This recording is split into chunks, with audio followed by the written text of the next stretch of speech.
Hi Year 4, I'm back again to read you chapter 5 of Oliver and the Seaweeds.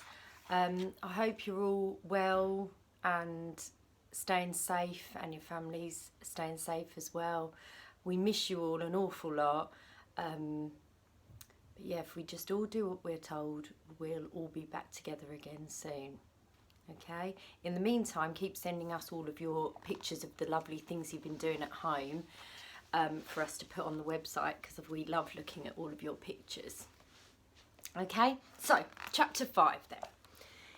It was not really an island, of course. It was another rambling isle, and it had crept out of a nearby fog bank and sneaked up behind Cliff while everyone was distracted by the raising of the submarine. Although Oliver did not recognise it, it was one of the same islands which had been resting in Deepwater Bay the day his parents disappeared. He had not been able to see it from his bedroom window because the headland hit it. But Mr. and Mrs. Crisp had seen it as they motored away from the beach in their dinghy, and had steered right towards it because they could tell at once it was easily the most interesting. It was tall and rocky, and on its summit dark trees clustered. Among the trees stood a ruined temple, crumbly and overgrown. Around the temple towered huge stone heads with empty eyes and open mouths. Sorry, just having a sip of my tea. They looked a bit like the famous statues on Easter Island. In fact, they were where the Easter Islanders had got the idea from, for this rambling isle had passed close to Easter Island long ago. "Remarkable," Oliver's dad had shouted as the dinghy bounced across the waves of Deepwater Bay. "Polynesian? Pre-Columbian? A whole unknown civilization," declared Oliver's mum, snapping photos of those weird stone heads as the dinghy swept into the island's shadow and circled it, searching for a place to land. There was a beach on the seaward side is what I meant to say. A beach of black sand with steps carved in the cliff behind it, winding up past crumbled walls and watchful statues to those intriguing ruins on the summit. Poor foolish Crisps. They were so eager to explore that they did not bother dragging their dinghy up above the tide line, which everyone knows is one of the first rules of exploring. They just left it there upon the shining sand and ran up those stairs. The clicking of their cameras echoed among the ruins, and so did their excited cries until they reached the ruined temple. It was not quite as ruined as it had looked from sea level.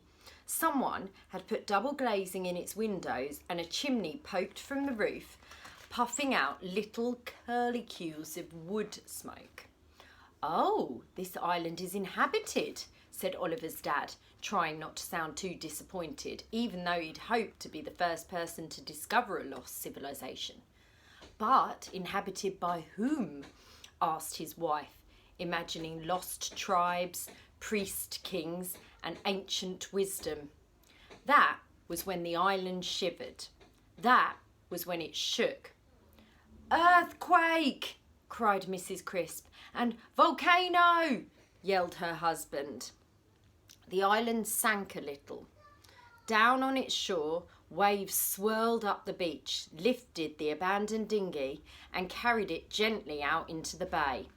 And from the open mouths of all those stone heads there came a noise, a rustling, a whispering, a scrabbling, a jostling, a strange, demented jabbering that grew louder and louder as the island started moving out to sea. And now here it stood, a few hundred yards from Cliff, with Oliver staring at it in surprise. "Look at all those creepy old heads," said Iris. Cliff turned beneath them, looking. "Oh dear," he rumbled. "Oh no, it's the Thurl Stone." "What's the Thurl Stone?" asked Oliver. "It's very old and it's very bad, Cliff said. Bad men did human sacrifices in that temple on its top long ago, and the blood trickled down inside it and turned it wicked. Sorry, I slurped my tea then. They say it's quite hollow and rotten to the core. Oh dear. The Thurlstone lifted itself a little way out of the water. Massive, weedy shoulders rose into the sunlight. Water drained out through cracks and fissures in the aisle's sides. Its mean black eyes stared hard at Cliff through veils of falling water. A mouth like a sea cave opened and a stony voice said, "Nice shipwreck you have there." "It's ours," Iris shouted back. "We found it." Her voice sounded very small and thin and shrill after the thunder of the Thurlstones. It boomed again. "Don't like the mermaid, though," it said. "Mermaids are vulgar." Now that he came to look properly at it, Oliver saw that the Thurlstone was wearing quite an elaborate sea wig. Loads of plaited seaweed were arranged around its cliffs, glittering with bits of broken glass and shiny metal.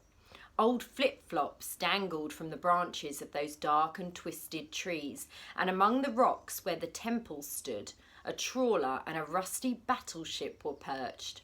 From the cliffs on either side of its face, 2 big glass globes dangled in cradles of knotted rope like earrings or baubles on a Christmas tree.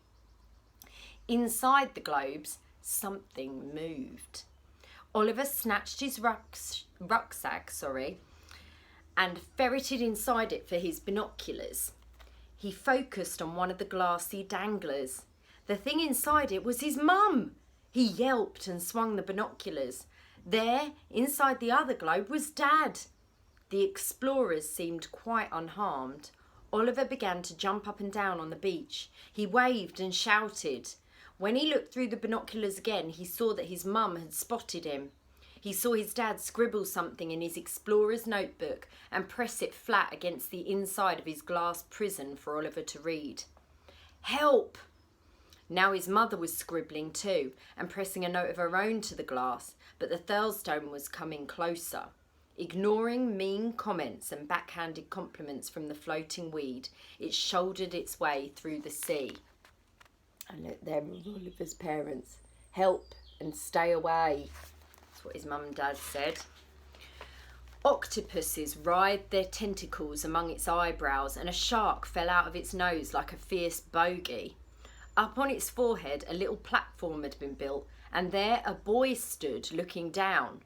The Thurlstone was so close by then that Oliver didn't need his binoculars anymore. He could see the boy quite clearly without them. He was older than Oliver, a tall teenager balancing precariously on bean-sprout legs and about to tumble clumsily into adulthood. He wore sea boots and a sailor's uniform, with all sorts of gold braid and medals and fancy finery all over it. When the gap of open water between Cliff and the Thurlstone had narrowed to a stone's throw, the Thurlstone stopped in a swirl of foam and spoke again. "Want it," it said, staring at the water mole. Up on its brow, the boy picked up a big brass megaphone and bellowed through it. "My island wants that wreck of yours. You'd better hand it over." "Oh, of all the cheek," squealed Iris. "We found it. It's ours." "You're not having my wig," rumbled Cliff. Oliver just cupped his hands around his mouth and shouted, "Give me back my mum and dad." The other boy threw back his head and laughed. It was the sort of laugh that told you instantly he was not about to let poor Mr. and Mrs. Crisp go. "Ha ha ha," he cackled. "So they are yours, are they? Well, you should have taken better care of them. They make nice additions to the Thurlstone seawig, don't you think? But not as nice as that fine submarine your island's found. Hand it over now and spare yourself a lot of unpleasantness." Just another sip of tea. "Who are you, anyway?" asked Iris. "You're very full of yourself." "My name," the boy said importantly, "is Stacey DeLacy." "But that's a girl's name," blurted Oliver. Stacey DeLacy's face turned a dark shade of red. "Silence!" he shouted. "Stacey is one of those names that can be for a boy or a girl, like Hillary or Leslie or, Anyway, when the night of the Seawigs rolls around, my Thurlstone shall have the finest wig of all. That submarine is just the thing we need to top it off. And if you don't give it to us, we shall just have to take it." "Mad," said Iris in an undertone. "Quite mad." Stacey DeLacy clapped his hands. "Come, my lovelies," he shouted and laughed with a wicked glee. From the giant statues which grinned and gurned upon the Thurlstone's head, there came a rustling, a whispering, a scrabbling, a jostling, a strange, demented jabbering. No wonder Stacey DeLacy sounded gleeful. It was quite a new feeling for him, giving orders. When he'd been growing up, nobody had ever taken much notice of him. His parents, who were rich and busy, barely paid him any attention. The other children at school all hated him. And why did they hate him? Well, actually, it was because he was a nasty, boastful bully. But Stacey didn't realise that. He was sure it was just because of his name. "Stacey can be a boy's name too," he would tell them when they laughed at it. They never believed him. Angry and all alone, he took long walks on the beach near his house, dreaming of the terrible revenge he would take on them all when he was older. All sorts of things washed up on that beach. As Stacey DeLacy strode along with his hands in his pockets, he was forever kicking aside old flip-flops, fishermen's floats and plastic bottles with mysterious foreign labels. One day, after a storm, he found the shingle covered with stinking seaweed uprooted from some deep hollow of the seabed. It was a type of seaweed that he'd never noticed before. It had thick stalks, each as tall as Stacey, with a fat green bulb at the top. Stacey picked up one of the stalks and began cracking it like a bullwhip as he stomped along. He imagined lashing his classmates with it. "Stacey is not a girl's name," he shouted. Crack! "You'll be sorry when I'm famous and powerful," he yelled. Crack! "Just you wait," he hollered. "One day I'll..." Crack, squelch, splat. The green bulb at the end of the sea whip burst and out came a splurt of dirty water and something else, something that moved, scrabbling and burrowing its way into the tangles of dead weed that were heaped along the tide line. Stacey went closer and prodded the weed piles with his toe. Something was definitely rustling around in there. He bent down for a closer look. Suddenly, the weed was torn aside and a hideous little fanged and grinning face stared up at him. Then, two little web-fingered hands seized the toe of his sneaker and the creature sank its teeth into the rubber. "Yow!" shouted Stacey DeLacy, doing a triple backward somersault in surprise. The creature flew off his shoe.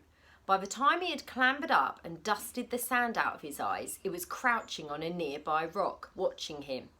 It looked like an ugly little monkey with webbed hands and feet and greasy green fur. "Get lost!" he yelled angrily. The sea monkey cowered and crept away over the top of the rock out of sight. Stacey was impressed. He wasn't used to people doing what he told them. "Come back!" he shouted. The monkey reappeared. "My name is Stacey DeLacy," he said, and watched the monkey suspiciously. It didn't laugh. It didn't even giggle. "Stacey is not a girl's name," he said. Still nothing. Feeling encouraged, he told it, "You're mine. You will do everything I say." The monkey drew itself to attention and saluted. If Stacey DeLacy had been a different sort of boy, he might have thought, "I've found a friend." But Stacey had never really wanted friends. He thought, "I've found a servant." He looked around all about him. The beach was littered with wisps of the strange weed, each with its sea green bulb. Was there a monkey in every one? There must be loads of them, hundreds. He picked up a strand and squeezed the bulb until it popped like a spot. Out tumbled another monkey. Excitedly he popped another and then another. "Help me," he ordered the chittering, jittering monkeys, and they ran with him along the tide line, squeezing and popping, until a whole army of sea monkeys was scuttling behind him. Stacy DeLacy knew that his parents would never let him keep anything as stinky and repulsive looking as these monkeys. Luckily, there was a particularly large and slimy rock pool that he knew of around the curve of the cliffs, where nobody but he ever went. He led the monkeys there and watched them pour into the pool. They were as happy under the water as above it. They crouched in the shadows of the pool and looked up at Stacy with wicked, wary eyes. "I am your master," he said proudly. After that, Stacy DeLacy turned his thoughts to the sea. If sea monkeys were real, then what other strange things might the oceans hold? Between trips to the rock pool, where he fed and gloated over his growing monkey band, he talked to sailors at the harbour. He peered at old books in secret libraries. He learnt of the hallowed shallows. He learned of mermaids and drowned cities. He learned of the rambling isles and of the gathering that they held on the night of the Seawigs. "Monkeys are all very well," said Stacy DeLacy to himself. "But if I had my own rambling isle, think how powerful I'd be then." He liked the idea of roving the world on his own island, being mean to people.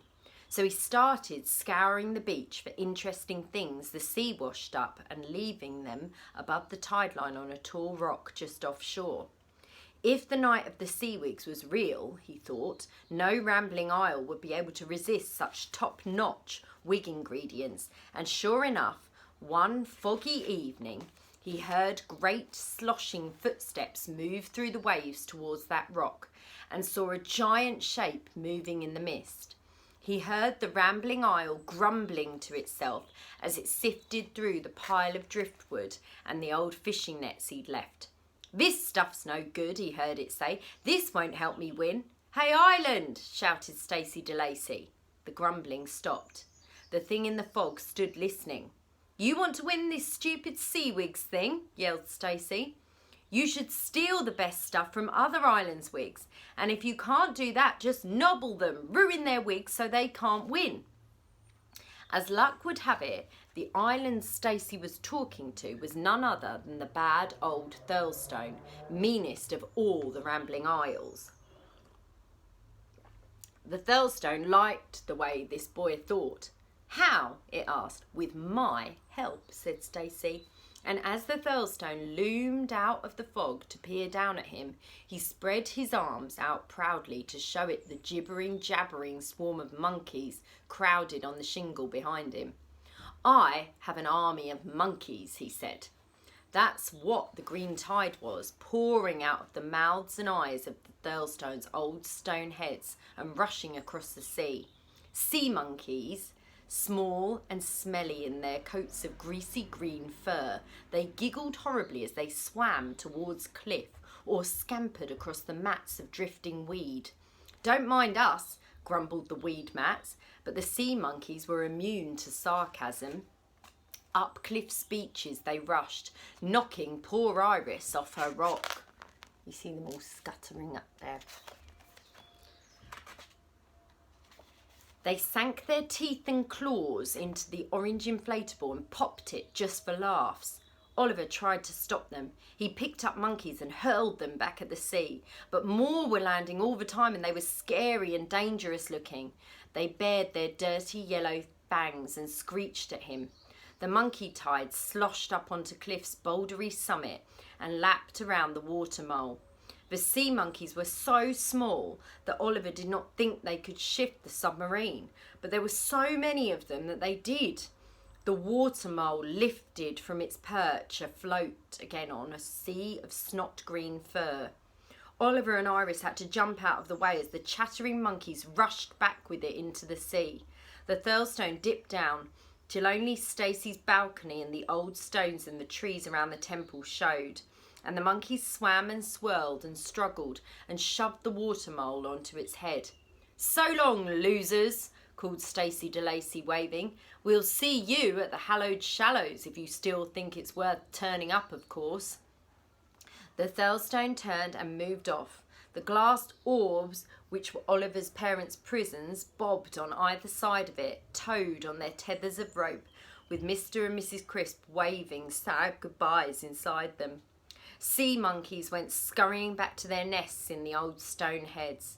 The water mole shone so brightly in the slanting sunlight that Oliver could see the gleam of it long after the wicked island had dwindled to a speck on the horizon. "Well, that went well," said the watching weed. Okay, and that's the end of chapter 5. So I'll be back with chapter 6 soon.